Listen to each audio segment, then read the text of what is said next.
Hello, this is Yoko. I've noticed that a lot of information about what's happening in China isn't accurately reaching countries outside China. So, I've taken it upon myself to gather information and share it in English on this channel. I collect information from various media sources, and I'd greatly appreciate your comments on the video content. Also, please understand that English is not my native language, and I use an AI speaker to generate the audio to ensure I convey the information correctly. Now, let's talk about China's military. There have been recent developments in China's People's Liberation Army, PLA. Specifically, the Minister of National Defense and PLA spokesperson, Li Shangfu, was removed from his position. China's military structure has the Central Military Commission positioned above the military organization. This means that the Chinese military has the organization of the Communist Party above it, and the Central Military Commission, led by Zhang Yuxia, governs that structure. Members of the Central Military Commission are typically individuals with high ranks within the military. However, Li Shangfu, who was recently removed, was also a member of the Central Military Commission. In other words, he held a high position within the military organization and was part of the Communist Party's leadership over the military. Back in September, the U.S. ambassador to China tweeted about the unusual development related to Li Shangfu. At that time, it wasn't clear whether there had been any significant changes in Li Shangfu's status. The uncertainty stemmed from the fact that he wasn't a regular military spokesperson, and information about his activities wasn't readily available to the public. Nevertheless, the U.S. ambassador's tweet suggested that something unusual was happening. Even though there was no official announcement about Li Shangfu for about 2 weeks, it didn't necessarily mean he had been dismissed. Speculations arose due to this uncertainty. However, the information about his dismissal eventually came to light. Until this information was revealed, very little was known in general about what had happened with Li Shangfu within China. Nonetheless, the U.S. ambassador's tweet implies that the U.S. may have sources of information within China's military and Communist Party leadership. This suggests that the U.S. has access to internal information. The removal of Li Shangfu as the Minister of National Defense might be related to concerns about foreign espionage, and the presence of foreign spies within China. There may be concerns that counterintelligence activities are not effective enough. In essence, it appears that the United States has access to internal sources of information within both China's military and the upper echelons of the Communist Party, and they have chosen to disclose this information. This suggests that even when Chinese citizens themselves might not be aware of what's happening within China, the United States has access to such information. The tweet from the U.S. ambassador has garnered significant attention. I'll provide further updates if there are any.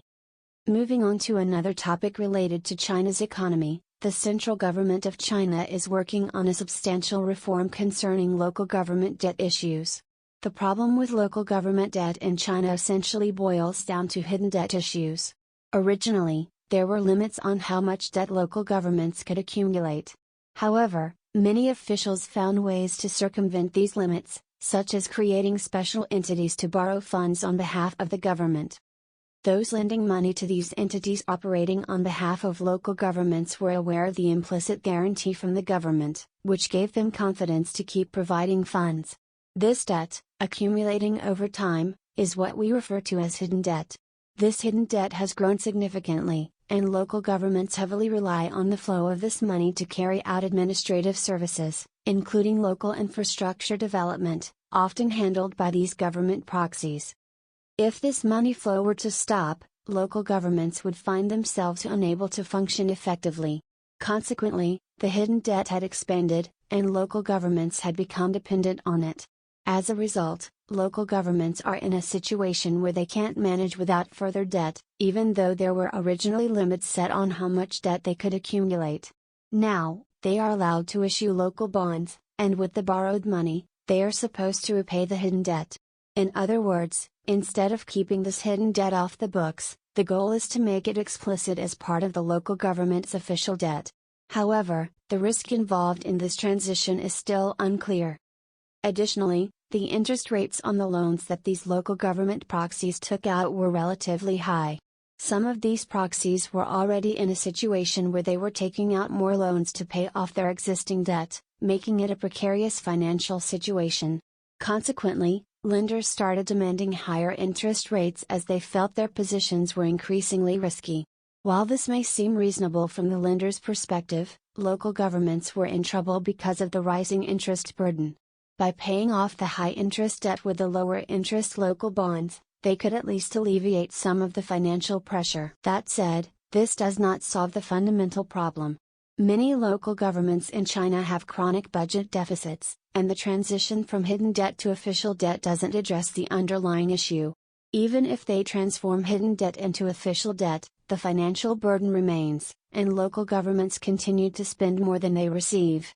Therefore, local governments will likely have to borrow more from other sources, leading to a never-ending cycle. You might think that the government can handle this by collecting taxes and imposing fines on the people. While the government does have the power to extract money from the population, the debt levels have grown to such an extent that the funds raised through actions like speeding fines or parking violations are negligible compared to the overall debt. If the government attempts to take substantial amounts of money from companies, there's a risk that businesses could relocate or find ways to evade these measures. So, even with its enforcement power, if the local government is generating less wealth than it's expending, the problem remains. If this continues, it may lead to bankruptcy. It's worth noting that the government has the authority to impose taxes and fines, so there's a belief that somehow, the issue can be managed. However, if the debt grows to a certain point, it becomes impossible to manage, and it's a crisis waiting to happen. So, why did the central government in China, under the leadership of President Xi Jinping, decide to allow local governments to accumulate even more substantial debt?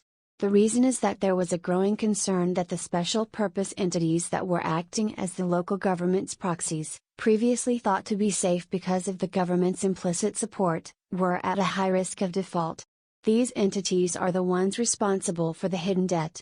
If one of these special purpose entities defaults, it doesn't remain just their problem. It impacts the government's ability to raise funds and can potentially spread to other regions.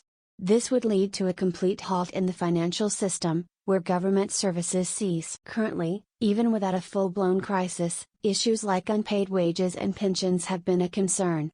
However, if a widespread crisis does occur, the destruction it could cause is on an entirely different scale compared to the collapse of one special purpose entity. Therefore, the government decided to allow local governments to accumulate more debt in the short term, but it doesn't address the root problem. Local governments are still at risk of insolvency. It's worth noting that, ultimately, the government relies on taxing the population and does have considerable authority in that regard. However, the challenge lies in the lack of sustainable industries or services that can generate enough revenue to address the deficit. The current approach is essentially a short-term delay of the crisis, and a much more significant issue could emerge down the line. That concludes our discussion for today. Until next time.